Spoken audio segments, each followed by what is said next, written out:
เอากำลังเข้าเอาอันนี้เบสเมนต์ทางลุ่มนี่กำลังย่างขึ้นไปทางเทิงนี่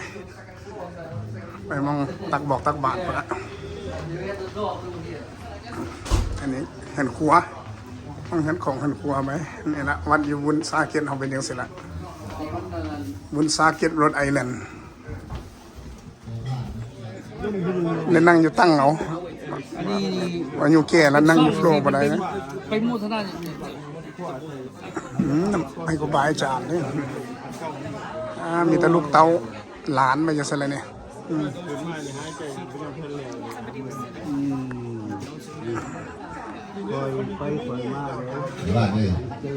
ยังไม่เริ่มเท่าเนาะ9:40เดี๋ยวนี้มาฮอดวัดมาตักบาตรเจอไปมาเลยเจออันนาใหญ่เนาะเราก็มาเอาบุญนำกันเนาะมีความเมาเล็กๆน้อยๆบอกให้เรามีสวัสดีปีใหม่เด้อคนสุขภาพแข็งแรงร่ำรวยสาธุ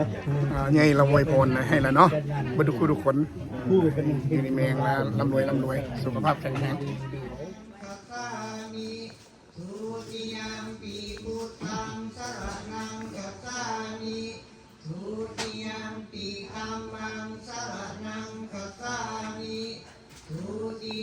ปิสังฆังสรณังคัจฉามิตาติยมปิพุทธังสรณังคัจฉามิสุขโตโลใส่บาตรเลยพิโยจิตตัสสะภะราติงโคแฟมิลี่มันเจ้าภาพไปแล้วนะกรรมทัตถยาคังคันเตสุทันตาบิตินาชิตาวาปุตินโทนกันเตสัสสะภวตุเตสยามังคาราติตาตาจิริงขัสสะวระอาทิอันทภูตังธาวากิจักกัปสเดวสุธาตุนันตะเวสัมพุเส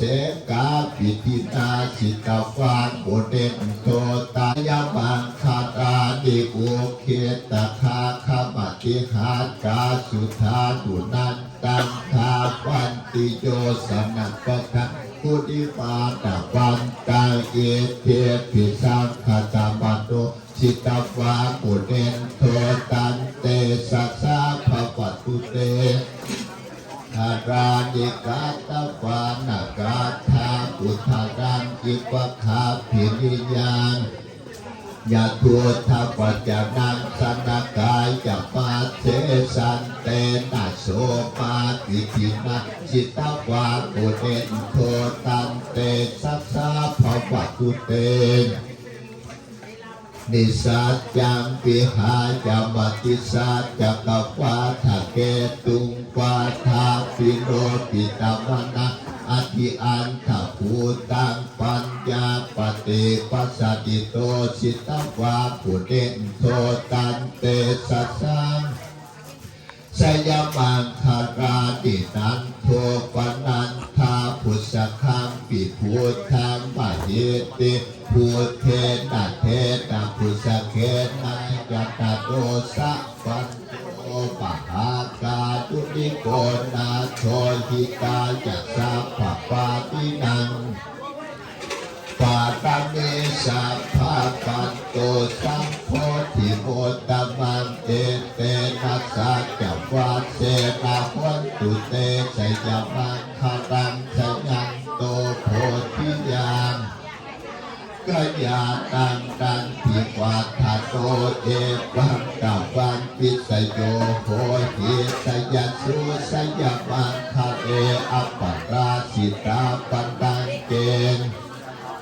วิโปคาเตอภิเสเกสัพพพุทธานังอาคาปโตปโมทาเตสุนาคตังสุนังขารังนังสุโหตินังสุขาโดสุโมโหโตจัตุเยธังพมมัจจาเตสุปทาคินังสัพเพปะทัมเปตะบุรพารัสเวนปัสสังขาดังทุกขโลกาพยังดิเปสัพพะทานัง ราพังปีขอปีกลางกราบไปอภิวันใจเยสัพพะทานัสสัพพะตาพังภาวันตุเตตัวสุราคันตัวทักเสียนตัสสะเมงพระพุทธคุณตัสทักเสียนตัสสะเมงพระธรรมเป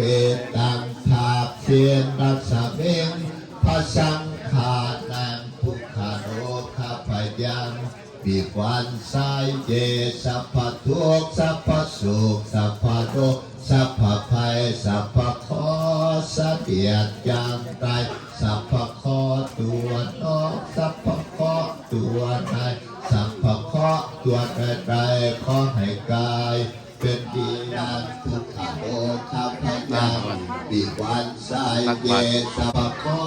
สะเดียดยามตายสัพพะขอตัวนอกสัพพะขอตัวในสัพพะขอตัวใดขอให้กายเป็นดีขอปีขอเดือนขอวันขอปีขอให้เคลื่อนขอเดือนขอให้คายขอให้คายว่านามดาบฟังเยสัมปัตโตขอประทาน อาหารเนาะอยู่วัดเดียวานี่มีแต่แซ่บๆบ่นะ กองบุญบุญพิธาไปตู่บุญพรม มีสมปลาฟรายไรซ์ปีกไก่ลาบ พี่น้องทั้งหลายแต่ตอนนี้ต้นกระ หลาย พื อย่างหลายอย่าง เอ็กวอกเอ็กโรก็มีตำบักหุ่งน้ำหวานของหวานแท้ๆนั่นจ้ะโอ้ว้าวมีแต่เป็นแต่แซ่บๆเนาะเฟเวอร์ค่อยแม่นซุปบักหมี่เด้ออยู่นี่นะมีอยู่บ่มื้อนี้ซุปบักหมี่นี่ได้สงสัยตัวนี้หมอนี้หิวยืนเฝ้าแล้วยืนท่าแล้วเนี่ยโอ้แฮงโอเวอร์เลยมื้อเนี่ยมื้อนี้บ่ได้กินข้าวเด้อเนาะหิวได้หน่อยเนาะ ประเทศต้นหนึ่งต้นอุทิศให้ในตู่บุญพรมพงสุวรรณ ลูกหลานคนก็หลายได้มื้อนี้ แล้วก็ต้นที่สองจากจะนั่งแต่นสมเพ็ญโกดิ เอาตักบาตรแล้วเราจะนั่งก็หยาดน้ำเนาะหยาดน้ำแล้วเราก็จะนั่งก็กินข้าวนะมีแต่อาหารแซ่บๆนี่วะนะ มันสร้างวัดที่รักษา เต็มโต๊ะเลยอาหารนะ อย่างไรจะว่าที่ว่าถือแท้แต่พอ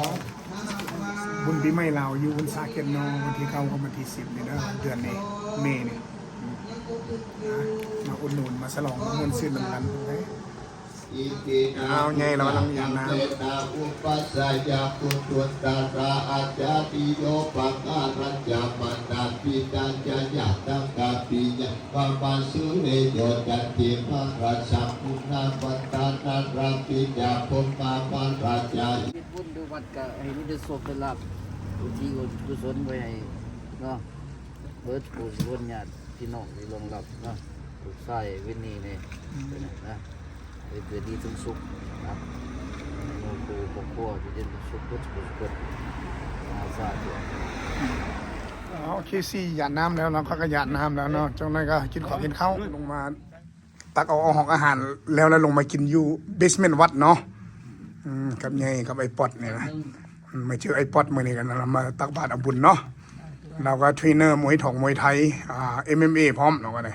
พ่อของนิตู้หั่นละนิตู้ก็ first ลาวUFC fighter อยู่ประเทศอเมริกาเนาะเราก็เป็นเทรนเนอร์ไอปอดนี่เป็นเทรนเนอร์แล้วก็เคซี่บาทนี่โอ้คือนั่งตั้งคักเลย มาพากันกินบุฟเฟ่ต์อยู่วัดมื้อนี้ กับสหายนวลมาตั้งบาตรบุญ100 วัน แม่นนะโม ก็เลยหลังจากนั้นก็เลยมากินข้าวแล้วเพิ่น โอ้มีแต่แซ่บๆข้าว ปุ่น ปอก ก็ ข้าว มี ปุ้นเนาะ มีแต่อาหารเหล้า แม่งแน่นไหมสินสวรรค์ สินสวรรค์แน่ ลาบกุ้ง ทอดปลาแล้วก็มุก สุดยอด ลาบกุ้งแน่สุดยอด สุดยอดอาหารพื้นเมืองเราเอานี่นะแสงนี่ สบายดี thank you coworker เนาะแล้วก็มาตักบาตรบุญ100 วันให้แม่เราฮะละเอาเบิ้ลแล้ววิทย์แล้ววันนี้นะแม่ไปขึ้นสวรรค์แล้วน้อยเนาะ อย่ามีความเมาอย่างเล็กๆน้อยๆวะ พ่อบ่เป็น โอเคเอาแสงเจ้าภาพเราว่าเป็นแล้วเขาก็ว่าเพื่อนหน่อยนึงแล้วเอากินข้าวมาเลยอาหารค่อยกันมีปีกไก่ซุปอย่างวันนี้เขาจะว่าฟรีเวทค่อยนะซุปบักมีเนาะโอ้ฟรีเวทค่อยนะมีอันนามกปลาพร้อมแต่ว่าสุดนี้เพิ่นมกบริใส่อันนาขี้เลื่อมเฮ็ดแบบเป็นปลาตาดเลย แล้วก็มีจืนปลาลาบไก่ลาบซีนโอ้คักหลาย เอาคำทำอินนี่ต้องเอามงบักมีแล้วนะซุปบักมีบนมงบักมีซุปบักมีไว้ ต้องกินเขาเรียกว่าที่ลายอาหารซับบุฟเฟ่ต์คนใด แม่นแล้วมีหลายสิ่งหลายอย่าง น้อยพอเนาะซับบุฟเฟ่ต์นะ รถผู้ใดรถจอดสั่นดอก เผ็ดไว้ตึ้งเลย รถได้ล่ะ นี่สั่นบ่ฮู้เลยนี่สั่น ปากกาเอาน้ำมือได้เงินซื้ออะไรได้ผมมีน้ำมือ อืม ส่วนนี้ซุปบักมีเอาเผ็ดไว้เดี๋ยวนี้เอาเผ็ดบ่ได้แล้วไปเลย บ่จื้อจำแล้วนำเบิ่ง เปลี่ยนน้ำมือก่อนนะอาจารย์ รับไป เปลี่ยนเลยนะอาจารย์เอาละ บ้านไหนก็เป็น ปีกไก่ ที่ก็ว่าหน่อยเจลอย่างเงี้ยขาดได้อยู่เหมือนกับเจลย่อม